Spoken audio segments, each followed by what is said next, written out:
Hello दोस्तों, आज मैं एक्सप्लेन करने वाला हूँ हाल ही में रिलीज हुई एक नई वेब सीरीज को जिसका नाम है हीरा मंडी द डायमंड बाजार, जिसे डायरेक्ट किया है संजय लीला भंसाली ने। तो शुरू करते हैं बिना देरी किए सीरीज की कहानी को। सीरीज की शुरुआत में हमें एक रियाना नाम की तवाइफ को दिखाया जाता है जो कि लाहौर के शीश महल में रहती है। दरअसल ये महल रियाना को किसी नवाब ने तोहफे के रूप में दिया था और रियाना वहीं रहने और अपना गुजारा करने लगी और साथ ही उसके साथ उसकी बहन मलका भी रहा करती थी और उसको एक बेटा भी हुआ था जिसे उसकी बहन रियाना बिना उससे पूछे एक नवाब को बेच देती है, क्योंकि वो नवाब ही उस बच्चे का असली पिता था। ये बात जब मलका को मालूम चलती है तो वो रियाना पर काफी गुस्सा करने लगती है, क्योंकि रियाना ने उसे बिना पूछे उसका जान का टुकड़ा नवाब को बेच दिया था। जिसके चलते मलका रियाना को शराब देकर कहती है वो एक दिन उसका सब कुछ छीन लेगी। ये बोलकर मलका वहाँ से चली जाती है। अगले दिन हम फिर से मलका को किसी नवाब के पास देखते हैं। असल में इन दोनों का अफेयर चल रहा होता है। दरअसल इस नवाब से पहले से ही रियाना का अफेयर चल रहा था और ये बात जब रियाना को मालूम चलती है कि मलका उसके नवाब पर डोरे डाल रही है तो वो आग बबूला होने लगती है और डिसाइड करती है कि वो मलका को किसी और को बेच देगी। रियाना की बात सुनकर मलका काफी शौक में पड़ जाती है और ना चाहते हुए भी मलका को काफी गुस्सा आ जाता है। वो रियाना को जान से मार डालती है और उसी वक्त वहाँ पर नवाब साहब आ जाते हैं जिसका अफेयर उन दोनों से चल रहा था। जब वो ऐसे देखते हैं तो वो काफी हैरान रह जाते हैं, पर मलका नवाब को समझाने लगती है और कहती है अगर वो उसके साथ ऐसा नहीं करती तो पता नहीं रियाना उसके साथ क्या करती। जिसके बाद नवाब मलका का साथ देने लगता है और दोनों मिलकर रियाना की बॉडी को इस तरह से लटका देते हैं कि उसने खुदकुशी की है। मगर जब वो इस काम को अंजाम दे रहे थे तब रियाना की 9 साल की बेटी फरीदा उन्हें ऐसा करते दूर से देख लेती है, मगर वो कुछ कर नहीं पाती। जब महल के लोगों को ये खबर मालूम चलती है तो सभी को ऐसा लगता है सच में रियाना ने खुदकुशी की है, मगर पुलिस को यकीन नहीं हो रहा था कि ये खुदकुशी है। उन्हें यकीन था ये एक मर्डर है और उनका पूरा शक मलिका पर जाता है, इसलिए पुलिस मलिका को अरेस्ट कर लेती है। जिसके बाद थाने में जुल्फिकार नवाब आते हैं और पुलिस वालों को पैसे देकर इस केस को रफा दफा करवा देते हैं। जिसके बाद मलिका लाहौर शीश महल की सबसे बड़ी तवाइफ बन जाती है और साथ ही मलिका रियाना की बेटी फरीदा को भी बेच देती है, इसलिए कि वो उसके साथ बगावत न कर सके। और अब मलिका अपनी छोटी बहन वाहिदा को अपने साथ कर लेती है। उसने वाहिदा से वादा किया था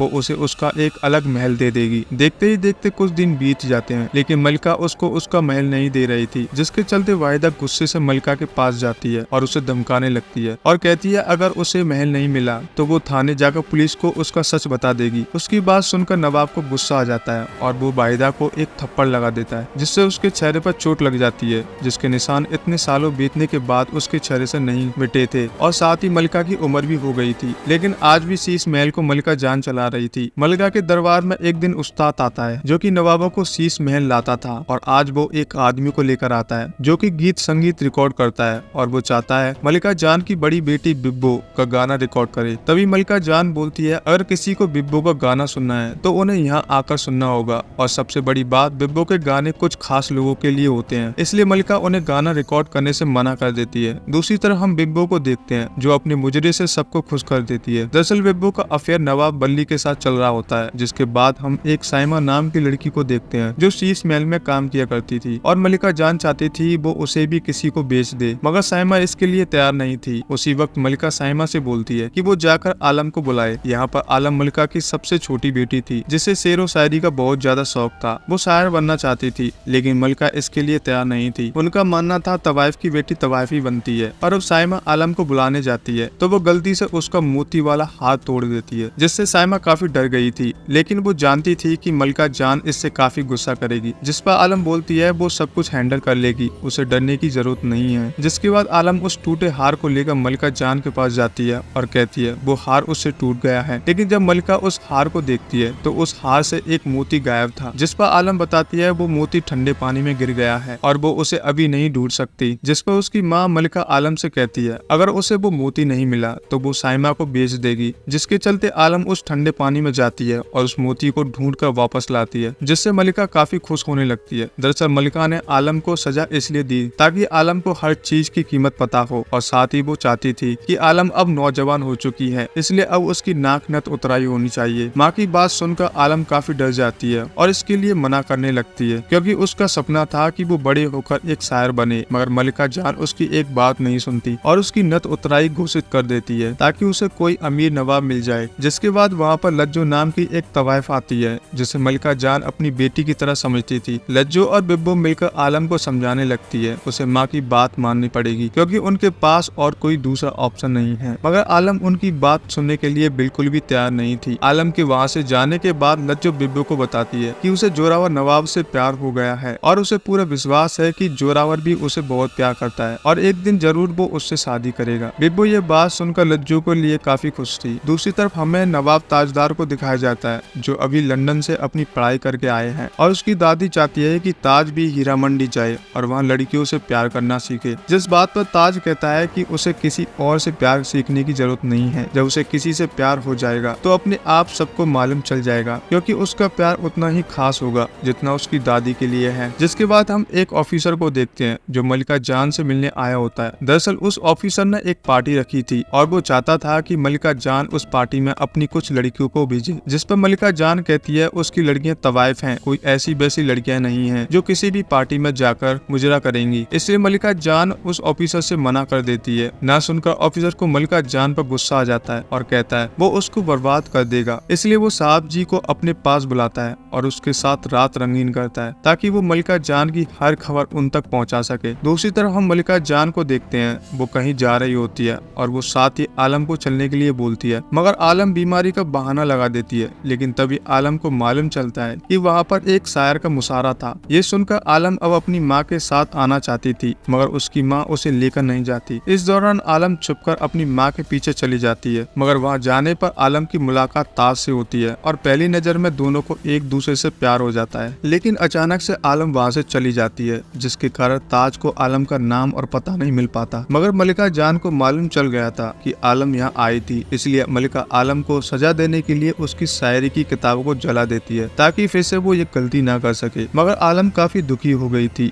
ऐसे उसे देखकर बिब्बो उससे वादा करती है कि कल वो उसे नई किताबें दिला देगी। अब अगले दिन बिब्बो और आलम जब किताबें खरीदने जा रही थी तो वो कुछ फ्रीडम फाइटर्स को नारे लगाते देखती हैं, जिन्हें देखकर आलम को काफी अच्छा लगता है और वो भी उनके साथ मिलकर नारे लगाने लगती है। ऐसे देखकर बिब्बो भी काफी खुश होती है और वो भी नारे लगाने लगती है। जिसके बाद वो दुकान पर पहुंच जाती है और वहाँ पर ताज भी था। ताज आलम के पास आता है और उससे बातें करने लगता है। तभी मौके का फायदा उठाकर वहाँ से बिब्बो बाहर चली जाती है और एक आदमी के साथ मीटिंग करने लगती है और यही हमें मालूम चलता है कि बिब्बो भी फ्रीडम फाइटर्स के साथ मिली हुई थी। दरअसल उस वक्त काफी सारे नवाब अंग्रेजों के साथ हाथ मिला रहे थे और नवाबों के पास अंग्रेजों के बारे में काफी सारी जानकारी हुआ करती थी। इसलिए बिब्बो उसी जानकारी को फ्रीडम फाइटर्स तक पहुंचाने का काम करती थी और साथ ही नवाब उसे जो गिफ्ट देते उन्हें भी वो फ्रीडम फाइटर्स को सौंप देती थी ताकि वो लोग उसे बेचकर हथियार खरीद सकें। बिब्बो बस यही चाहती थी कि हिंदुस्तान आजाद हो जाए। और दूसरी तरफ हम आलम को देखते हैं जो किताबें खरीद कर वापस आ रही थी, लेकिन तभी वहाँ पर दंगे होने शुरू हो जाते हैं और आलम उन दंगे में फंस जाती है, जिसके चलते वहाँ पर ताज आता है और आलम को बचा लेता है। मगर ताज आलम को बचाने के चक्कर में खुद फंस जाता है और उसी वक्त वहाँ पर एक फ्रीडम फाइटर आता है और वो ताज की जान बचा लेता है, जिससे ताज काफी इम्प्रेस हो जाता है और डिसाइड करता है कि आज से वो देश की आजादी के लिए काम करेगा। इसलिए ताज उन फ्रीडम फाइटर्स को ज्वाइन कर लेता है और साथ ही वो आजादी की लड़ाई लड़ने लगता है। और साथ ही ताज को आलम से प्यार हो गया था और वो आलम को जगह जगह ढूंढने की कोशिश करता है, लेकिन उसे आलम कहीं नहीं मिलती। मगर उसे ये भी नहीं मालूम है कि वो एक तवाइफ की बेटी है। आगे हम वाहिदा को देखते हैं, वो अपनी बेटी को मार रही होती है। दरअसल वाहिदा का जो नवाब था वो उसकी बेटी पर फिदा हो गया था, इसलिए वाहिदा अपनी बेटी पर काफी गुस्सा थी। और बात ये भी है उसे अब तक महल नहीं मिला था और इस कारण से वो सब पर गुस्सा करती है और खास करके अपनी बेटी पर, इसलिए उसकी बेटी उससे नफरत करने लगी थी। जिसके बाद हम मलिका जान को देखते हैं, वो आज कहीं जा रही होती है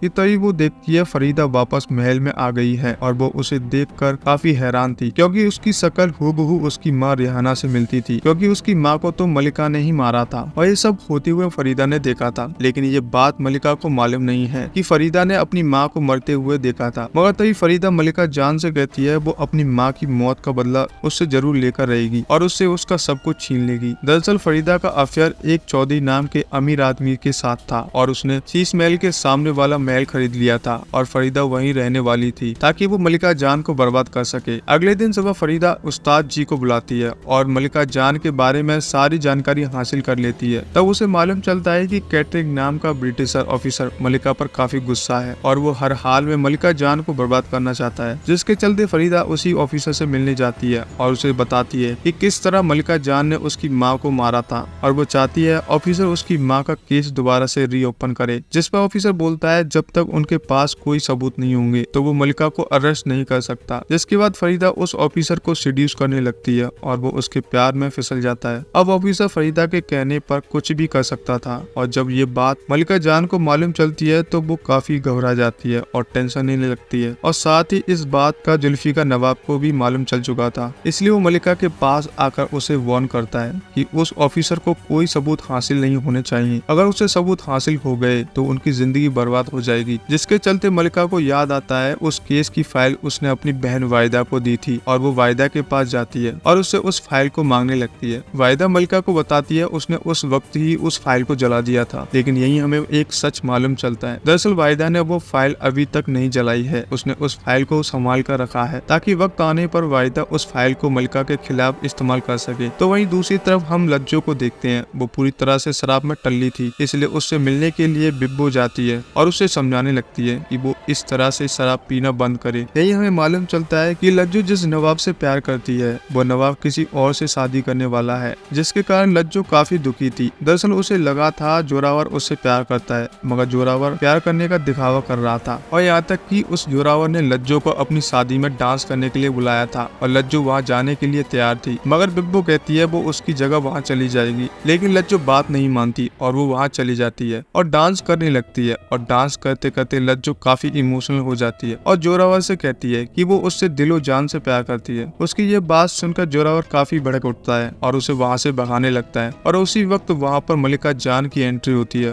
और वो जोरावर को ऐसा करने से रोकती है, जिसके चलते जोरावर काफी गुस्सा हो जाता है और साथ ही वो तवाइफ के बारे में बुरा भला बोलने लगता है। जिस बात पर मलिका उसे बताती है वो भी एक तवाइफ का खून है। मलिका की ये बात सुनकर जोरावर काफी शौक में पड़ जाता है। दरअसल सीरीज के स्टार्टिंग में जो बच्चा रियाना ने किसी और को बेच दिया था वो बच्चा जोरावर ही है, यानी कि जोरावर मलिका का ही बेटा है। मलिका ये भी कहती है आज तक उसे उस बात का अफसोस है कि उस दिन उसने अपना बेटा खो दिया था, लेकिन आज अपने बेटे की करतूत देखकर उसे अपने बेटे कहने पर घिन आती है। ये कहकर मलिका लज्जो को अपने साथ वहाँ से निकल आती है, मगर लज्जो जोरावर से इतना प्यार करने लगी थी कि वो उसके बिना रह नहीं सकती थी, इसलिए लज्जो अपने आप को खत्म कर लेती है। ऐसा देखकर सभी काफी दुखी होने लगते हैं। तभी मलिका जान बताती है कि जब कोई तवाइफ मरती है तो वो आजाद हो जाती है, इसलिए सभी को खुश होना चाहिए, जिसके चलते सभी लोग लज्जो का अंतिम संस्कार कर देते हैं। दूसरी तरफ हम फरीदा को देखते हैं। वो मलिका जान को हराने की पूरी प्लानिंग कर रही थी और तभी उसे मालूम चलता है कि आलम की न तो उतराई नवाब ताजदार करने वाले हैं, लेकिन फरीदा डिसाइड करती है कि वो ताजदार के नजदीक नहीं जाएगी, बल्कि वो बिब्बो के नवाब बल्ली के पास जाएगी और उसे अपनी तरफ कर लेगी। जिसके बाद हम बिब्बो को देखते हैं। वो नवाब बल्ली की पार्टी में चली जाती है। उसके साथ वहाँ पर आलम भी आई हुई थी। दरअसल आलम को मालूम चल गया था